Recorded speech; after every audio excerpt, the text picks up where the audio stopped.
Makanya saya kadang pengen agak sewot gitu di grup. Saya tuh sewotnya buat pacan orang tua. Jangan pelit sama anak kalau udah tua. Paham maksudnya? Kayak bapaknya aja lah, mau jadi tentara bagaimana sih?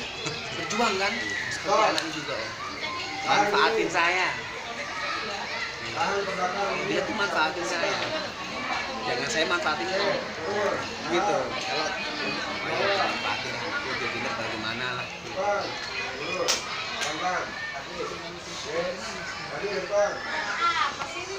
Si Meli juga lagi ya.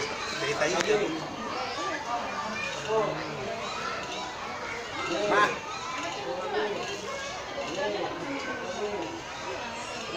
Bawa.